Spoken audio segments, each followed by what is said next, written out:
Here. So welcome. I am Julie. You are tuning in to the Wellness Movement on Spanglish World and her networks on Zingo TV, channel 250 and 251.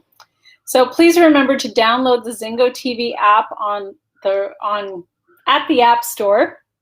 And Zingo TV is also available on Google Chromecast, Amazon Fire and Fire Sticks, Roku, and Roku Sticks on all smart TVs from 2016 forward. So I have a lovely guest here today, and I would like to read her bio. Yeah. So this is the wonderful Audrey Dendy-Hightower. So Audrey's story is inspiring to those who want to have a positive outlook even when things don't look so positive. Her own story fuels her focus of redefining self-care. She's a speaker and a certified professional coach with a unique core energy approach. She partners with clients to teach them about energy level awareness and determines strategies to have a guilt-free approach to self-care. The ultimate goal is to improve how they show up in and out of the workplace when they struggle to put themselves on their own agenda. She is the founder of You Unlimited, a company that she started to offer coaching services that highlight her special brand of project management and coaching skills, expertise, and passion. Audrey has been working in corporate for 30 years as a leader for technology projects, primarily on Wall Street. She is a native New Yorker who now resides in Pennsylvania. Her downtime involves spending time with her family, being active in her church ministries, and embracing her new grandmother role. Wow. Nice. Yes. Welcome. Happy Monday. I know. This is pretty cool. Yeah. So, this is probably the first time you've done an interview with someone who's water fasting. It is. It definitely is. But I don't know. Is this the first time you're doing an interview while doing a water fast, or you've done this? No, this is actually, this is my first interview that I'm conducting while doing a water fast. So okay, you're doing well. Thanks. Yeah, I think my brain's a little slow because I stumbled on that bio unnecessarily. So yeah. Anyway, welcome. Thank you. Mm-hmm. As I sip on my water. Yeah. So yeah, I was hoping to sort of start back. Yeah. What before you made this transition to coaching, like I want to find out what was going on for you that made you realize that things were maybe not in balance, and the other thing also is I'm always shocked at how many people aren't open to the idea that there could be another way. Yeah. Yeah. So to go back for me, my career working on Wall Street and project management for technology projects, I loved it. And I've always worked in technology. So technology is never 9 to 5, right? So it's weekends. And so I worked crazy schedules while I was married and, having my family. And I enjoyed that. So leadership roles always seem to find me. Right? Like I never seemed to volunteer. I was never that person that set the goal for themselves. Like at this age, I want to be, a CEO or a VP. That just wasn't my story. But right. What happened was I went to one of my companies that I was working at the time. They had a pilot leadership training. And at the time I had been in leadership over 20 years, like close to 25 years. And it was the first time that I was taking a leadership training. And it was a pilot at this company, and it was a travel company. So I go to the training, and it was a couple of days at the job. And the whole time, I'm just thinking, wow, so there's all these leaders here that, you've never been trained to be a leader, right? When you think about it, like we just do it. You have some expertise, or you have some domain knowledge, or you're performing well, and then you just get promoted, right? Because of what you know, not necessarily because of the skills that's required to be a leader, like having empathy or being able to connect with, like none of those things, right? Mhm. So I thought about that and I was like, this is interesting. So the whole time the instructor is there, she's teaching, and the whole time I'm thinking, I could do her job.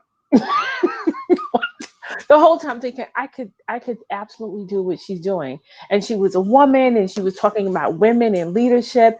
And I was like, I could definitely do this. So that was the first like firing off that happened in my brain to think I could do this shift.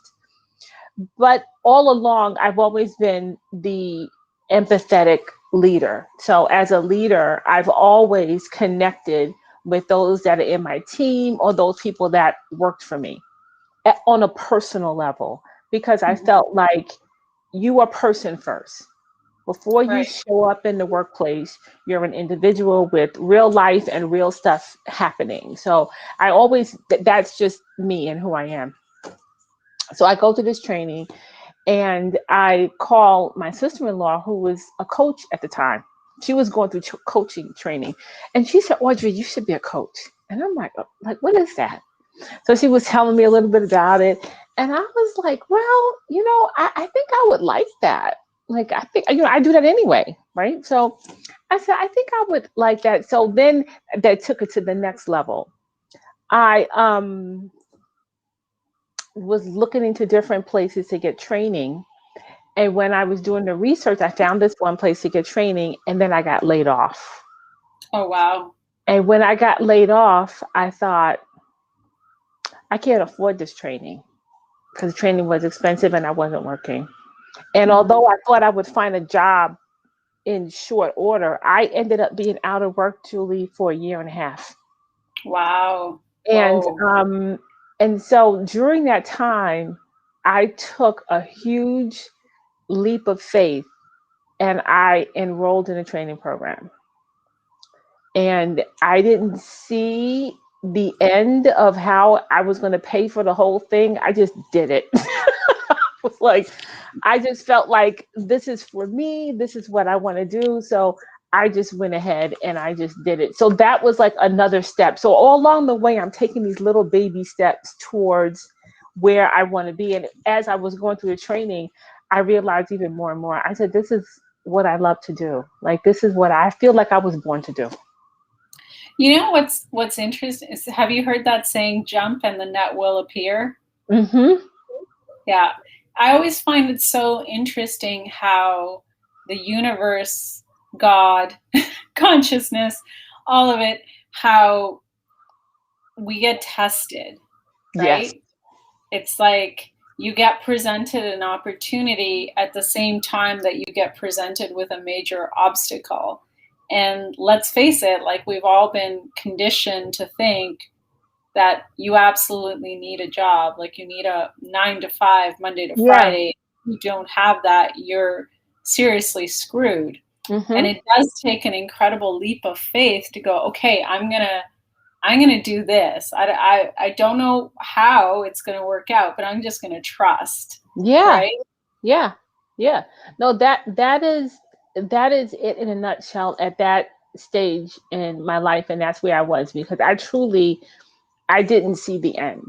And it takes a huge leap of faith, and it takes some faith and a belief in something in order to jump before you see the net, before you see anything, right? You have to believe in something. Otherwise, maybe there won't be a net for you if you don't believe. It's true. I mean, in my experience, I've taken some pretty big leaps. I'm in the middle of a big leap right now, Mm-hmm, but mm-hmm. I'm just trusting the process and going with the flow and dealing with whatever comes up, But right?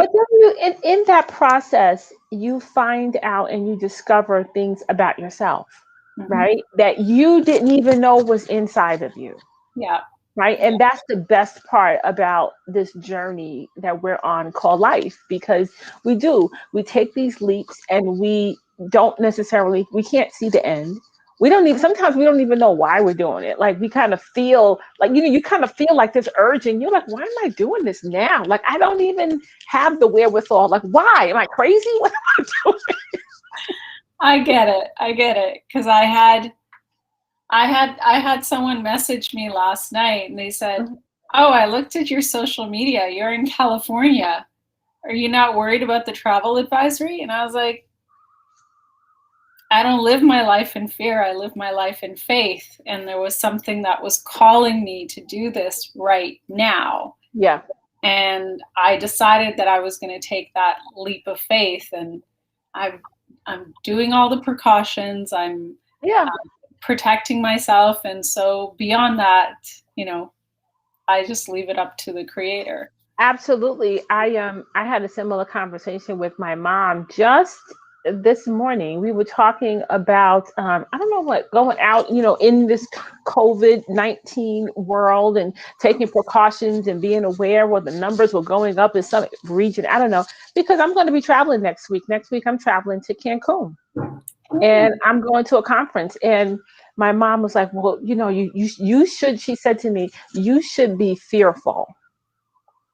And when she said that, I was like, why? Why? I said, Mom, I don't live my life in fear. I choose not to do that.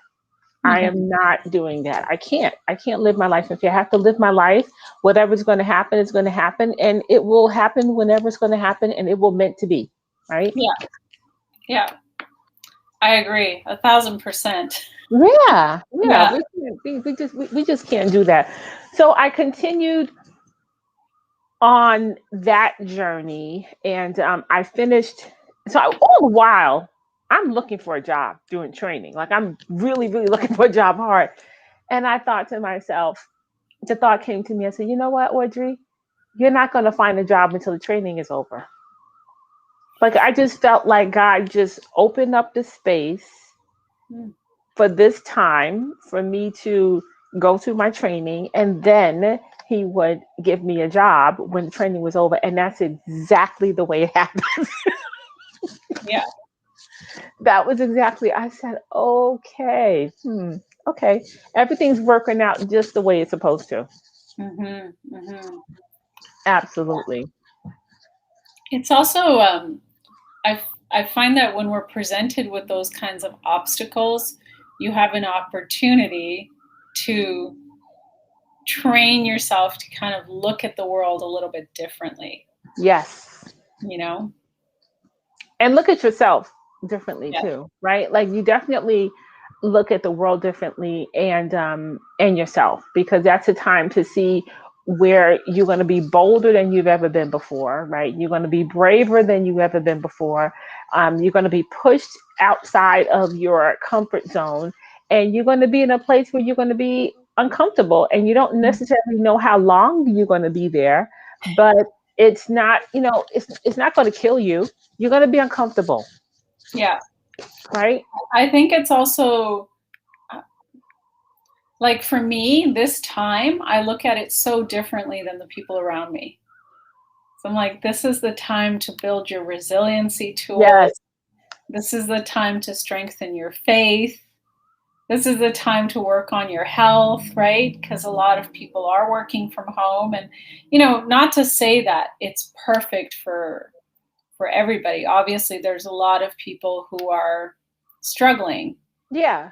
Yeah. but it's also a massive wake up call for us to really examine how we're doing life. Is it working? Is it not working? Like I usually find when we get a slap like this from the universe, it is a call to action.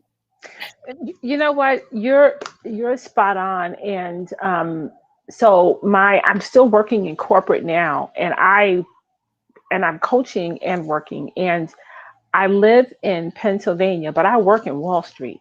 Hmm. So that's a 2-hour commute each way to go to work and to come back home. And prior to COVID, I was doing it for years, right? And never even thought about changing it. I'm like, oh, I'm good.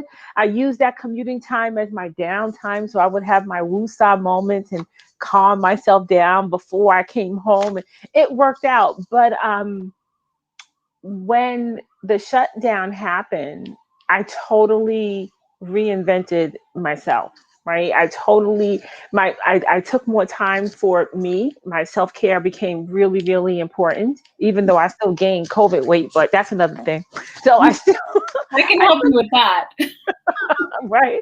I took time for myself, meaning I started meditating Mm, more because now I have time back in my yeah. calendar where I would used to get up at 4 o'clock in the morning and I would be on a bus at 5:20. But Wow. now I have that time back in my calendar in my day. So I started thinking about how valuable my time was. I'm like, okay, I didn't have this time before. So now I have this time. So now I get to choose what I'm going to do with this extra time. Am I just going to sleep, or am I going to bless you, or Excuse am I me. Thank going you. to take advantage of this time and do some of the things that I couldn't do before, right? Because Mhm. I just couldn't do it. I was commuting and my life was very, very different. So now I do. I take the time to meditate in the morning. I read. I have my downtime. During the day, I can cook healthy meals. I don't have to eat out as much, right? So it definitely is an opportunity to do the things that you couldn't do that you said, I don't have time for. Guess what? Right. We all have a lot of time now.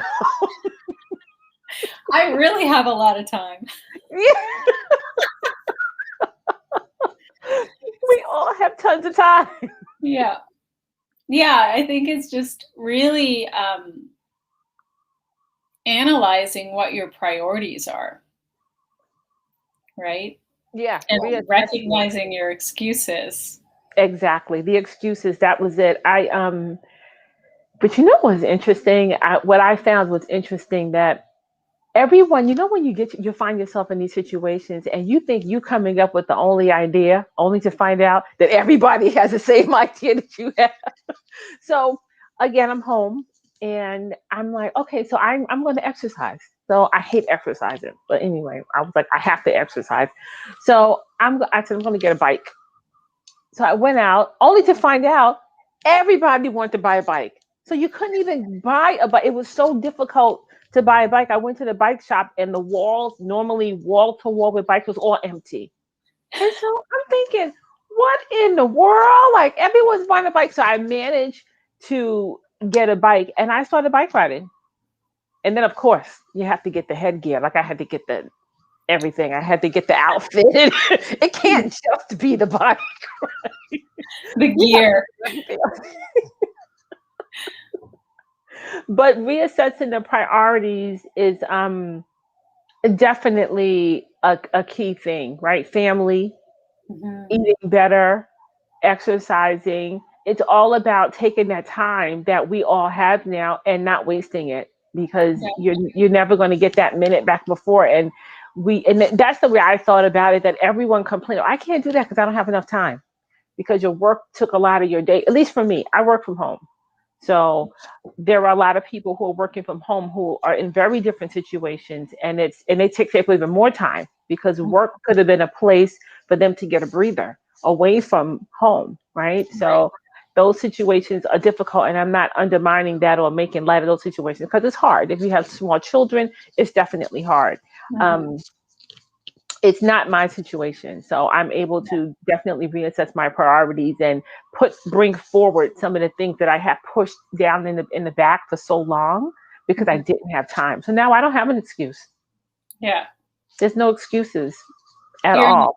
you're in an excuse-free zone. I am. This is a funny story. When I first started working from home, I my computer was in my bedroom because I wouldn't work from home all the time, just every once in a while. Mhm. And having the computer in my bedroom was not a big deal. I'm like, okay, for the few times that I'm on Zoom or on video, if they're looking and seeing my bed, like, okay, everybody has to sleep. So, okay, you're looking at my bedroom. It's not a big deal. My room is clean, it's pretty. I'm not worried about it. But now everyone's working from home. And so I'm like, well, I can't have everyone looking at my bedroom. That is not going to work now.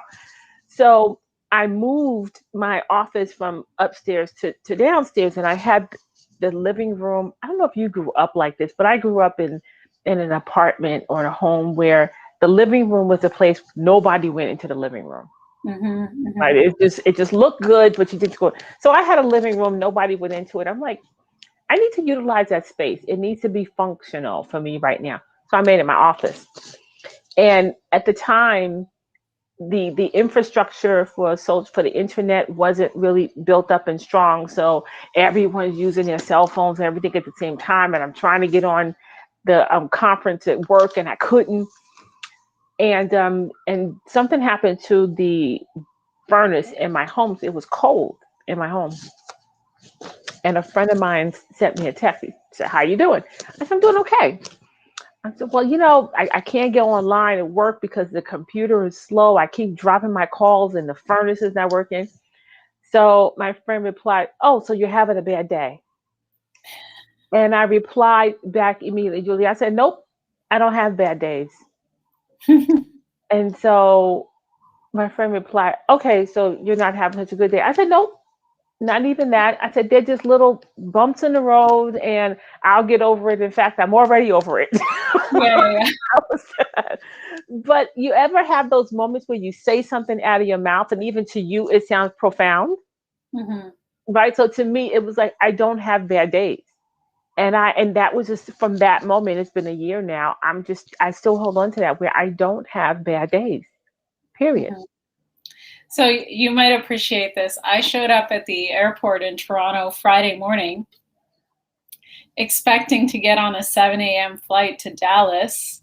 And then I was supposed to have a connection from Dallas to Santa Rosa, which is where I am right now, California. And I showed up at 4:30 in the morning and there was no flight. There was no flight. So the agent that I was dealing with, she was like, "You're so calm." I said, "Well, there's no need to get upset." Like, they had put me on a 12:45 to Dallas, the one flight that they had out of Pearson. And I said, "Well, that's not going to work because I don't actually have business in Dallas. I have business in California. Right. So sending me to Dallas is not going to be a good work. If you could find me an alternative, that would be great." Right. So she worked away on her little computer and found me a different airline and a different flight, a different route for me to get here that same day. And I was like, "Sure, I'll take." So here's a lesson in faith, right? So I flew from Toronto to Vancouver, Vancouver to San Francisco. San Francisco is not my final destination. Right. But he was like, "Are you going to be able to get from San Francisco airport to wherever you're going?" I'm like, "Yeah, I'll figure it out."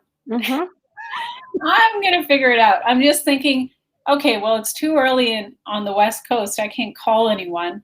But once I land in Vancouver, I can figure it out. Like, I'm sure there'll be some car service or something. And I found this like older Bulgarian gentleman who drives. When I called him up, I was like, "Hey, I need a lift from San Francisco airport to True North." And he's like, "Oh yeah, I take people there all the time. It's a great place, blah, blah." Like, he's just talking up the place. And I just knew I had, when you have the knowing, I was like, I'm going to be fine. It's like, it's divine timing, divine plan, whatever. Yeah. The American Airlines agent was saying to me, she's like, "You're so calm. Like, I would be so pissed off." And I was like, getting pissed off doesn't work. Exactly. It doesn't help you. It's going to drive up your blood pressure over something that you have zero control over. Right? Exactly. In that moment. Yeah, I'm like, wow, this is the first time I've come, nobody had emailed me, nobody had texted me. And I'm thinking, shoot, I sure would have appreciated a little bit more sleep this morning. The flight didn't leave till 9 a.m. But at the same time, I just was like super conscious. Like, how can you be so calm? I'm like, I meditate every day. So. You know what? I started meditating when I was taking my training for coaching training. And it was the best thing. I mean, there were a lot of good things that came out of my coaching training, but meditating just a little bit and then learning about it more and more afterwards, it was the best thing ever. And, people say all the time, mindfulness and meditate and center yourself, but it really, really, really works. It Mhm. so works. I'm in the middle of writing a book, and I sat down. I had my big chair, and I had my book down with the pen. I'm getting ready to write down my thoughts, and I got a phone call.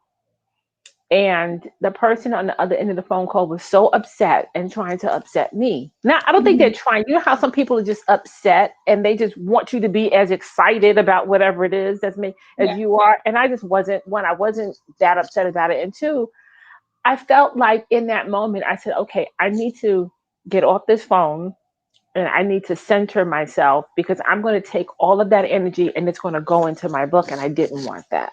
Yeah.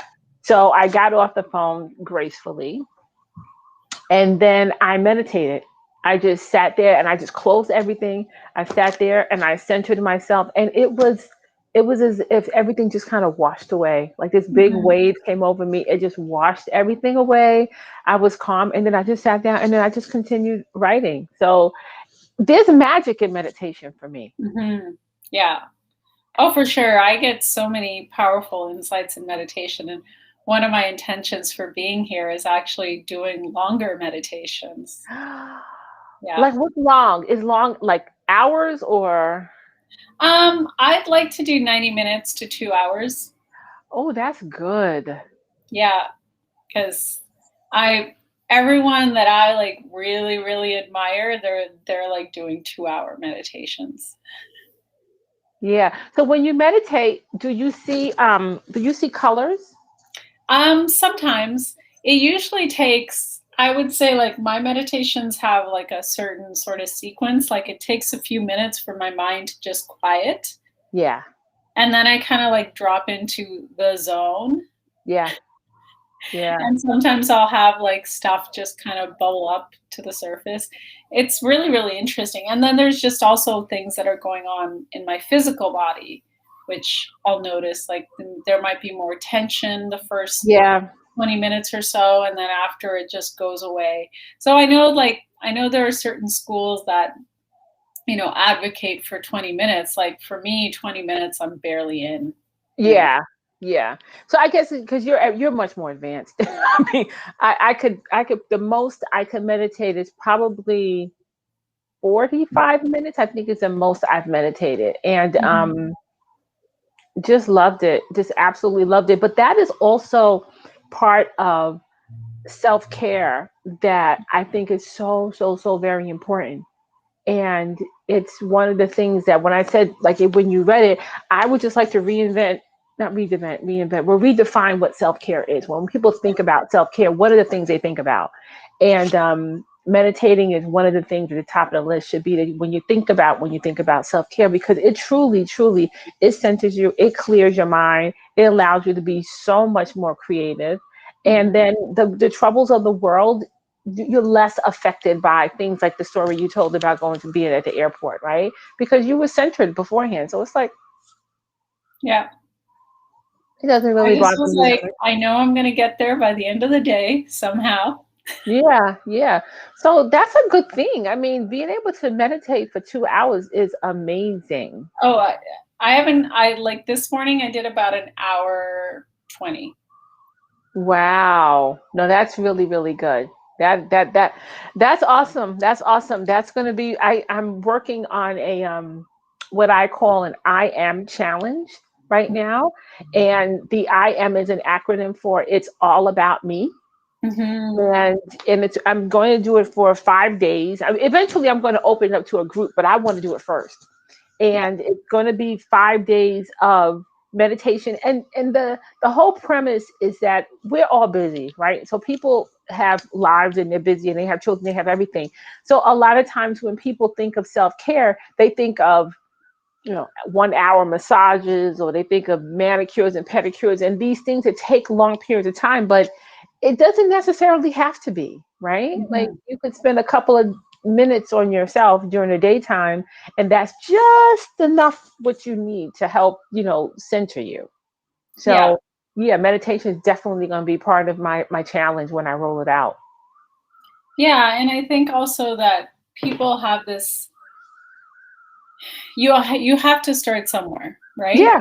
Like nobody would start, well, unless you're going to a Vipassana meditation retreat where they have you meditate for 11 hours a day, you don't have to start with like Right. 2-hour meditation. Just doing 5 minutes, you're going to feel a difference. Absolutely. Absolutely. When you're not doing anything, 5 minutes is huge. It's when we were doing our training, I think that's how long we meditate. It's maybe 5 minutes, maybe 10 minutes, the whole class.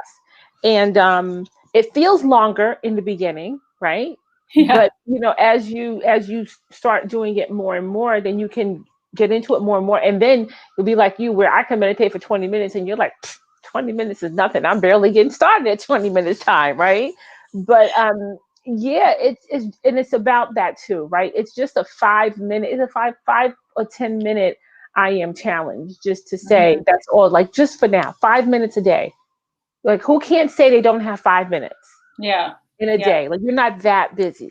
Just give yourself 5 minutes to just disconnect from the cell phone, disconnect from everything, and allow yourself something that you want to do, and then write about it. Mm-hmm. Do you help the clients that you're working with? Do you help them sort of like look at their calendar and find the pockets of time? I do. I Because like do. everybody kind of has this perception, I'm so busy, I'm so busy, I'm so busy. But if you have a third party look at it, they can find those spaces in your day. And even if you can find pockets of a few minutes Absolutely. right there. Yeah, you can. I mean, I was working with a client not that long ago where it was the reverse, where the calendar was so busy and this person just kept taking on more and more. And so I had them look at their calendar and say, okay, before you take on anything else, just look at your calendar and see something has to come off, right? Because you can't just keep saying yes to everything and making your calendar more and more crowded, and then nothing gets done. Yeah. And you Right? feel overwhelmed because there's all this stuff that's going on that you have to take care of. So Absolutely. it's funny because like I'm actually here. They encourage you here to like reflect, right? And there's something that I've been a part of that I've like, you know what, this really isn't, the time's not working for me. It's a mastermind that I'm in. The time's not working for me. I miss all the calls. I don't have an opportunity to go back and watch the replays. Is this really fitting into my life? Like, not Right. right now. Not right Right. now. Maybe in a year. So I actually have to message the person who runs this and go, you're amazing, but I have to bow out because this thing is hanging over my head. But right now, I cannot commit that time. But that's good. That's you're honoring yourself, right? And you're being true and you're being authentic to yourself, and understanding that you're not doing yourself any justice, and you won't be benefiting from the program if you can't play full on, right? Yeah. If you can't show up 100%, you're not doing it. But that's a good thing. That's a good thing to do. And it doesn't mean no forever. It's just no for now. Yeah. Yeah. I think like it's funny because like it's just so interesting to have this space to kind of reflect, right? And I think like for most people that one of the problems is it's that they have so much crowded into their day Yeah.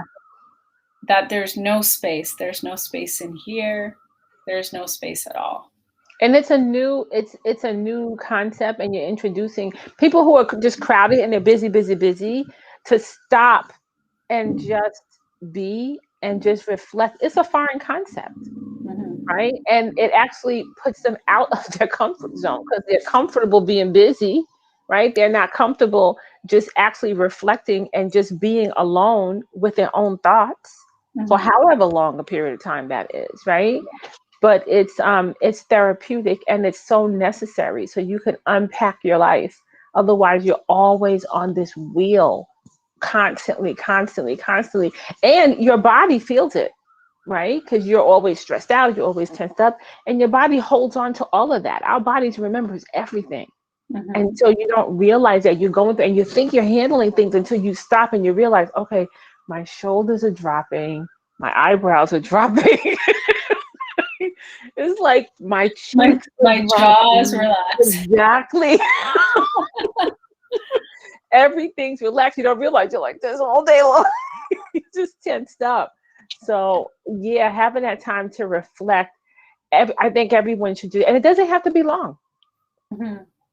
No, it doesn't. It just, and it's also, I think for a lot of people, like just going over and figuring out what are you committed to and what is it time to just politely say no to, Yeah, you yeah, know? yeah, yeah.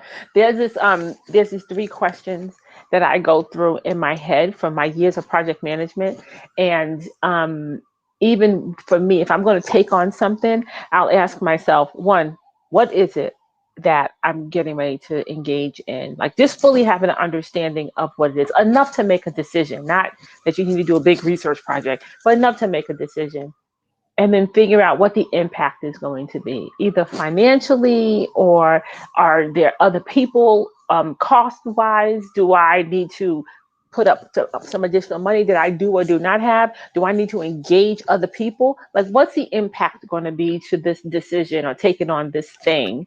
And then the third thing is, do I have to do it now? Mm-hmm. Right. So it's like, okay, yeah, I understand what it is. And I understand that it may not be an impact, but can you do it? And do you have to do it now? And so I Right. just run through those three things. And if it's like, okay, I don't have to do this right now, maybe you don't have this time for it right now. Maybe now is not the best time to do it. And so again, you put it aside. It's not no forever, it's no for now. And then Mm-hmm. you go back to it when your calendar frees up or when you have less dependencies on other resources or whatever it is, right? Yeah. I think like the other thing is, I think one of the issues, well, one of the many issues with COVID has been that so many people, when everything kind of stopped, it's that people are not actually used to that slowdown, Yeah. right? And that forced slowdown, like some people took the opportunity to reflect, and for a lot of people, it just kind of caused them to spin out. Yeah. Yeah. I know for me, the slowdown initially, being a native New Yorker, I'm known for being on that little hamster wheel and just constantly moving, moving, moving. And like I said before, I had a 2 hour commute each way. And some people I would tell them I have a 2 hour commute. They're like, are you crazy? What's wrong with you? I'm like, works for me. Like I'm just fine. Now, hindsight, I look at it, I'm like, what was I crazy? But but I look the slowdown because I was still working. And I just had now when my day's over, I'm home as opposed to getting on a train or a bus and then getting home, I'm already home. But Mm-hmm. then when the racial tension started to happen in this country, which was right around the time right after COVID, that just took the wind out of my sail. I felt like I just couldn't be creative. I just couldn't do anything because I felt so helpless. And I felt like, okay, I need to be doing more. Like, and I didn't know what the more was, right? At Yeah, that moment. But I felt like there's something else I need to be doing. Like staying at home, even though we were in COVID, just didn't feel right. yeah, yeah. Well, I mean, it was interesting because so the very first march I went to was the like I mean, I do a lot of activism work, but after when we were all locked down last spring, the very first march I went to was a Black Lives Matter march. Yeah. And I had a conversation with a friend of mine. I was like, "Oh, we're supposed to be still locked down. Like, do I go? Do I not go?" And then a part of me was just like, "Well, there's no way I can't not go. Like, Exactly. I have to go." I'm like, "I'm going to bring my mask. I'm Yep. going to check out the situation. And if I feel it's unsafe, I can leave. Right. Otherwise, I'm going to do the march." Right. Right. And that's what I did. Yeah. Yeah. And you felt good about it, I'm sure. Oh, yeah. I mean, I think with everything that's going on, it's important to like stand up and be counted. Absolutely. Absolutely. It's so because we all have a part to play. even in our small little microcosm in our world where we live, we have a part.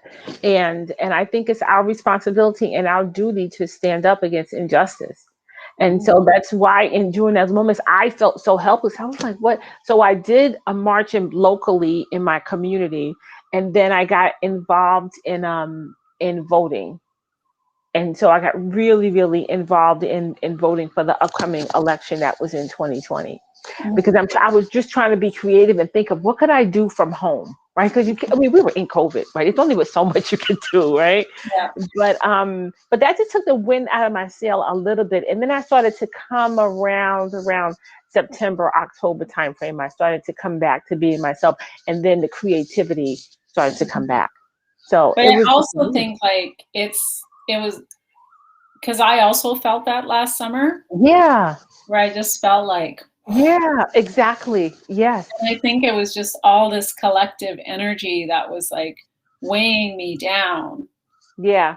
And so, but I mean, obviously, I'm not a African American woman, so it's like it's not just what happened. It's all the history.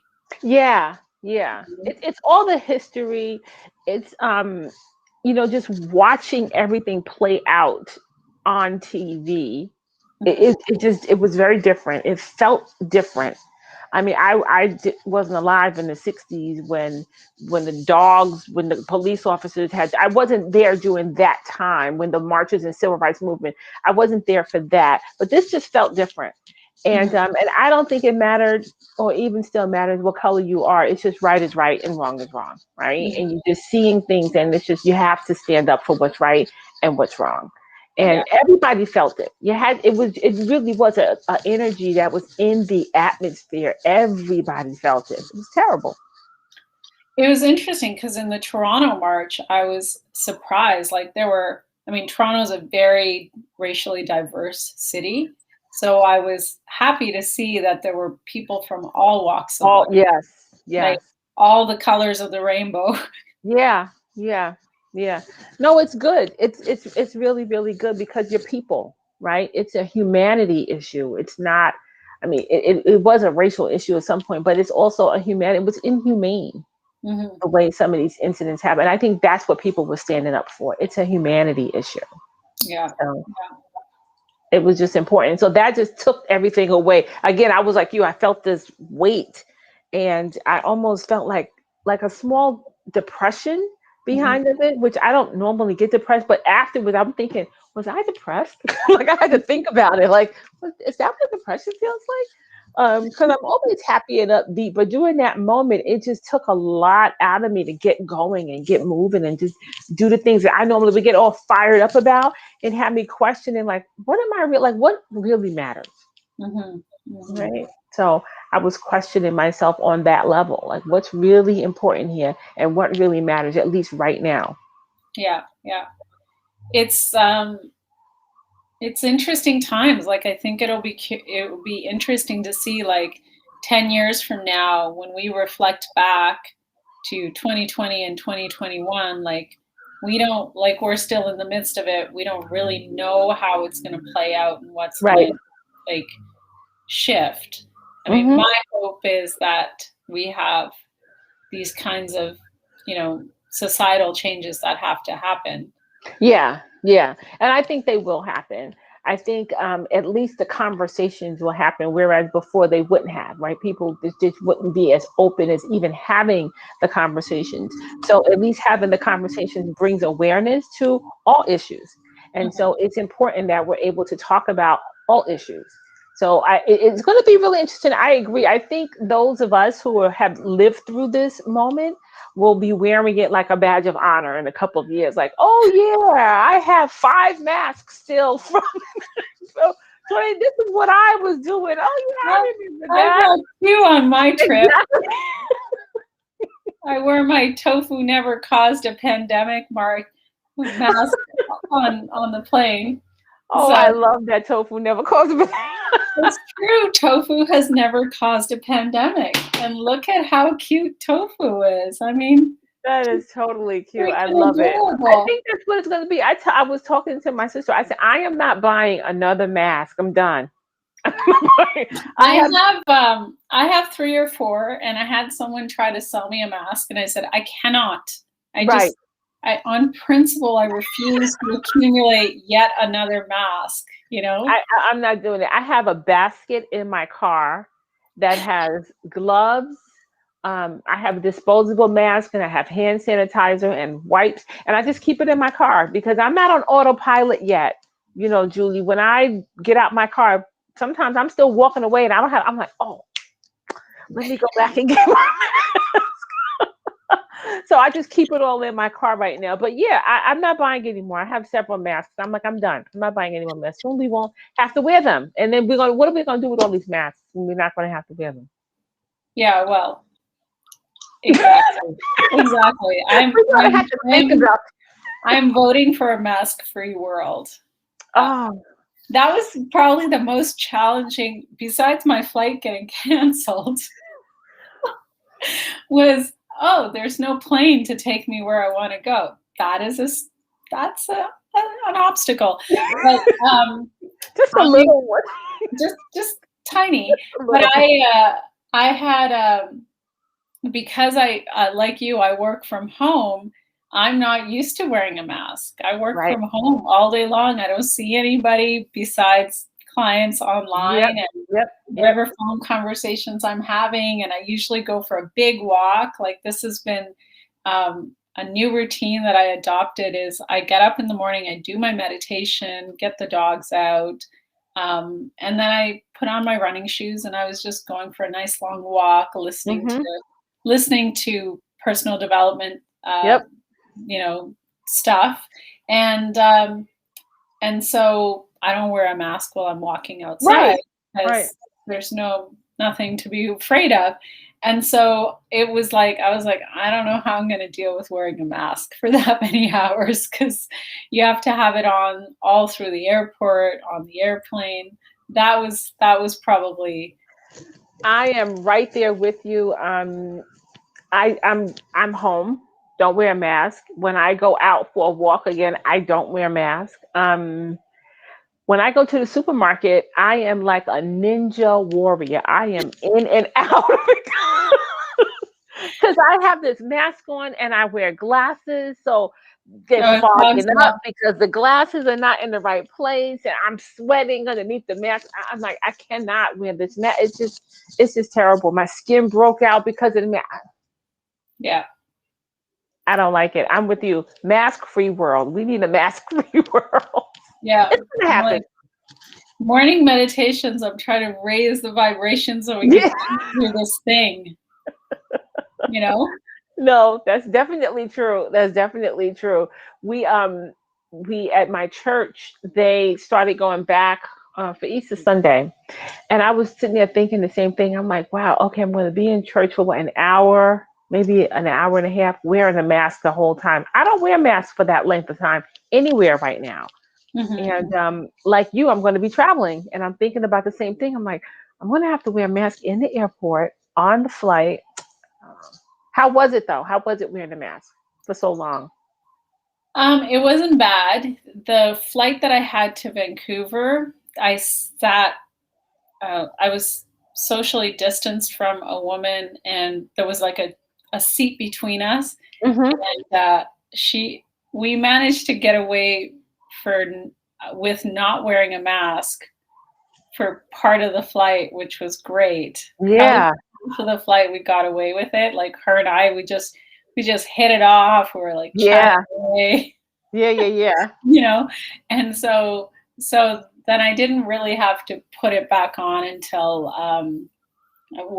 the woman in the row ahead of us complained, "Oh, they're not wearing their masks." I'm like, I did a COVID test. I'm negative, baby. I I had can't a COVID even be on this test. plane if I was positive. So Right, right. Did you also get the vaccine or no?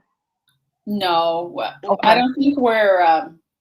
It's like it's rolled out differently in Canada, so Mm. I don't think they're there yet. Yeah, yeah.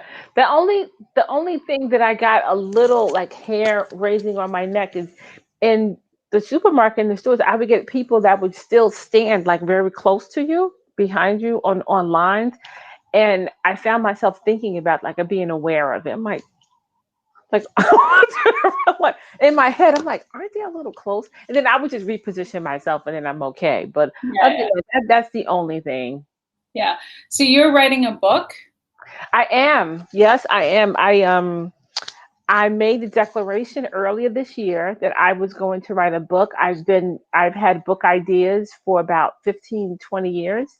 And I decided this is the year I'm doing it. And I am just stepping out and I'm going to write this book.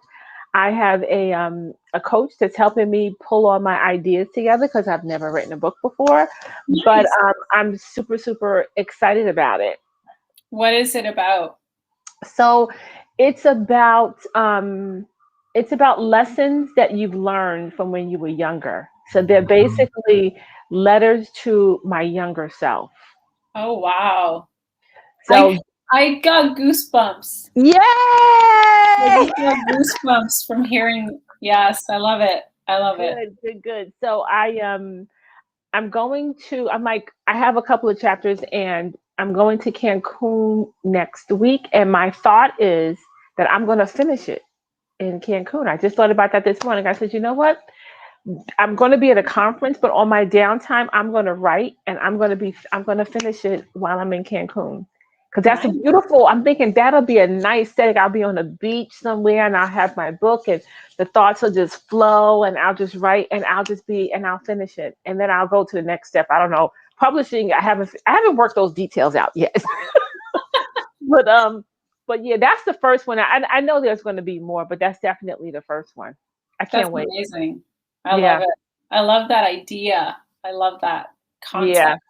Yeah, so I'm so glad you had that response. So that's giving me good vibes. This is great, Julie. This is really, really good. I love it. So then how we got to wrap up soon. So how can people find you? So I am on www.youunlimitedly.com, and there's only one U. And You Unlimitedly is also my name on Instagram and on Facebook. I don't have a YouTube channel, but yeah. So I post inspirational sayings every day on those pages and other things that I'm involved in. If someone likes me or friends me, they'll get the notifications when I'm doing other talks or speeches or shows or whatever I'm doing. And when my book comes out and when I get little excerpts from the different chapters, they'll be able to get that as well. That's amazing. Yeah. That's really awesome. Like it's such a I'm curious to see how that book turns out. I will definitely be connected. Yeah, Definitely. yeah, So yeah. you'll know. You'll definitely. You'll have to come back and share excerpts of it and share, you know, what you learned in the creative process and all Oh, of it. and that I would love to do that. Love to do that.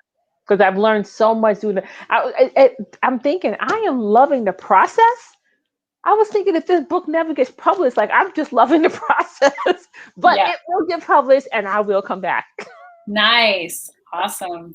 So I just gotta, well, thank you so much for joining me today. Thanks for inviting me. Thanks for having me. Yeah. So to those of you that are watching, this show can be heard on Spanglish Radio Network. Our network is part of Spanglish World Media. Please check out spanglishworld.ca for all the news and programming. Spanglish World. Watch it, hear it, read it, download it, and live it. Thank you, thank you. Thanks for starting my week off on a high note. Yeah, awesome. I don't know if they're gonna. Oh, yeah.